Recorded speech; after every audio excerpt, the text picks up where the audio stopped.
अपनी अलग पहचान स्थापित करने और अपने विकास का रास्ता तय करने का उत्तराखंड के निवासियों का सपना आज ही के दिन यानी 9 नवंबर को वर्ष 2000 में उत्तरांचल राज्य की स्थापना के साथ पूरा हुआ था। देवभूमि उत्तराखंडे प्रतिष्ठा दिवसे उपस्थित राष्ट्रपति द्रौपदी मुर्मू 2000 সালের 9 নভেম্বর তৎকালীন প্রধানমন্ত্রী মোদির হাত ধরে এই রাজ্যে প্রতিষ্ঠা লাভ করে। আজ এক অনুষ্ঠানের মাধ্যমে প্রতিষ্ঠা দিবস পালন করা হচ্ছে। রাষ্ট্রপতি সেই অনুষ্ঠান থেকে দেশবাসীকে আসন্ন দীপাবলির শুভেচ্ছা জানান। সমগ্র দেশবাসীর ধনধান্যে ভরে উঠুক, শান্তি সম্প্রীতির মাধ্যমে সকলে উৎসব পালন করার আহ্বান জানান দ্রৌপদী মুর্মু। তিনি উত্তরাখণ্ডের জন্য যারা প্রাণ ত্যাগ করেছেন সকলের প্রতি শ্রদ্ধা জ্ঞাপন করে সেখানে উপস্থিত সকলের উদ্দেশ্যে বক্তৃতা প্রদান করেন। শুনে নেব ওনার মুখ থেকেই বিস্তারিত। मैं आज राज्य स्थापना दिवस के शुभ अवसर पर उत्तराखंड की सभी निवासियों को बहुत बहुत बधाई देती हूँ। अपनी अलग पहचान स्थापित करने और अपने विकास का रास्ता तय करने का उत्तराखंड के निवासियों का सपना आज ही के दिन यानी 9 नवंबर को वर्ष 2000 में उत्तरांचल राज्य की स्थापना के साथ पूरा हुआ था। उस समय श्रद्धेय श्री अटल बिहारी वाजपेयी जी देश के प्रधानमंत्री थे। बाद में राज्य का नाम बदलकर उत्तराखंड रखा गया है। ये प्रसन्नता की बात है कि नई पहचान के साथ उत्तराखंड के परिश्रमी लोगों ने राज्य के लिए विकास और प्रगति के नित नूतन शिखरों पर अपने कदम जमाए हैं। भगवान शिव और भगवान विष्णु के आशीर्वाद स्वरूप देवालयों से पवित्र उत्तराखंड को देवभूमि कहने की परंपरा वंदनीय है। साथ ही पर्वतराज हिमालय की पुत्री देवी पार्वती एवं शक्ति के अन्य पूजनीय स्वरूप से ऊर्जा प्राप्त करने वाली तथा गंगा जमुना जैसी नदी माताओं के स्नेह से सिंचित ये पावन धरती देवी भूमि भी है।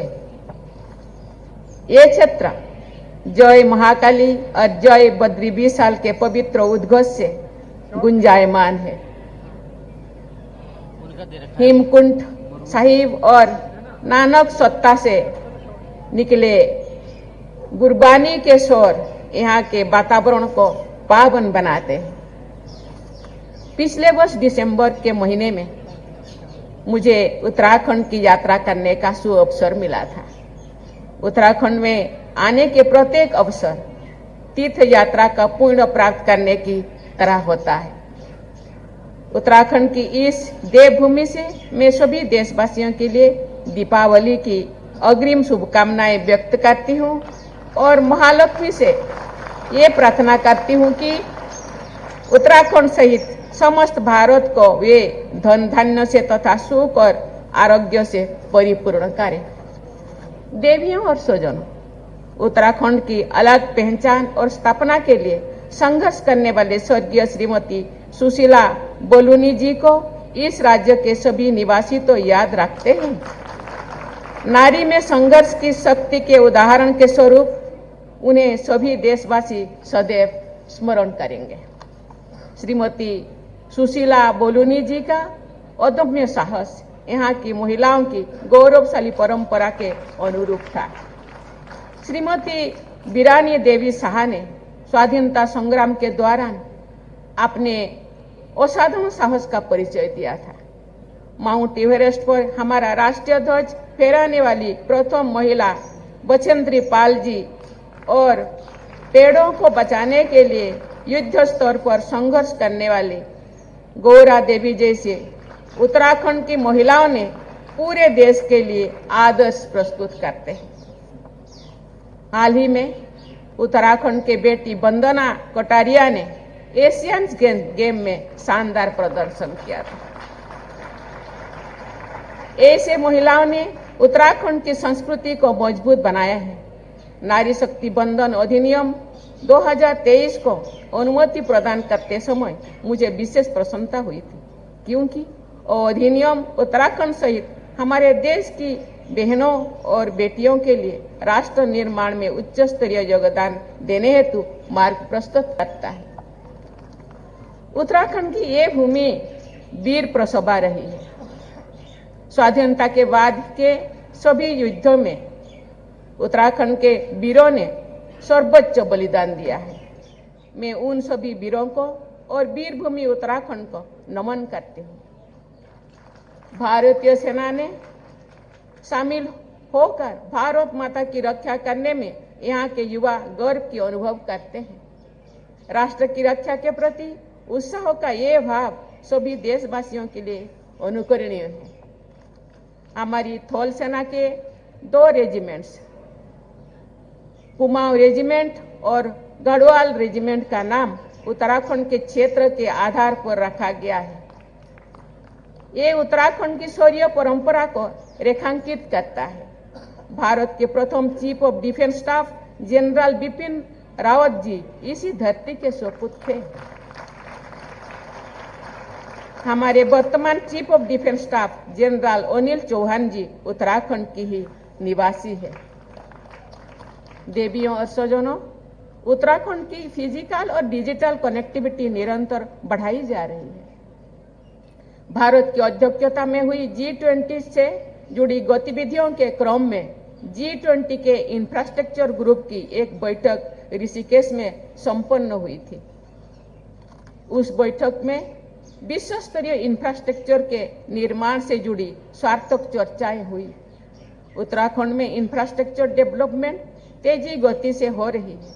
साथ ही आपदा प्रबंधन पर विशेष ध्यान दिया जा रहा है।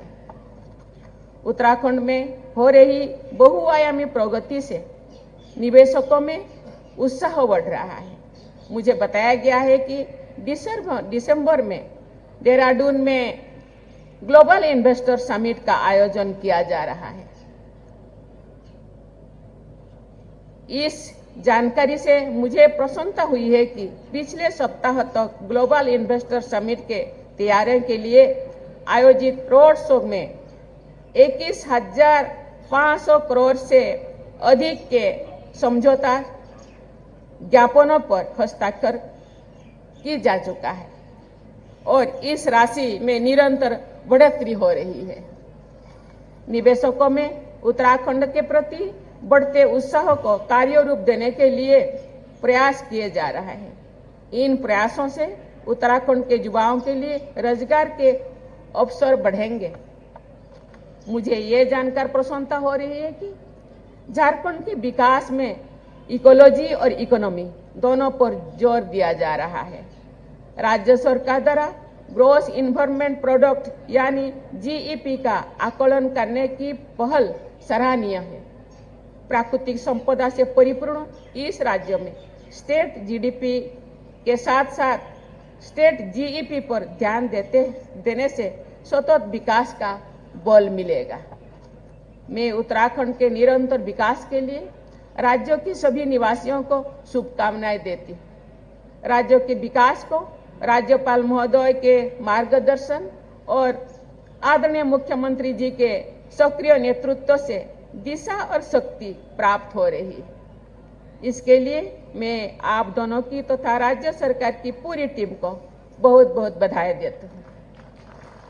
मेरा विश्वास है कि देवी देवताओं के विशेष आशीर्वाद से समृद्ध इस पावन भूमि के निवासीगण सुख, समृद्धि और विकास की नई ऊंचाई तक अवश्य पहुंचेंगे। राज्य स्थापना दिवस के आप सबको एक बार फिर बहुत बहुत बधाई। धन्यवाद। जय हिंद, जय भारत। সংবাদ এই পর্যন্তই। ফিরছি পরবর্তী অন্যান্য আপডেট নিয়ে। ধন্যবাদ।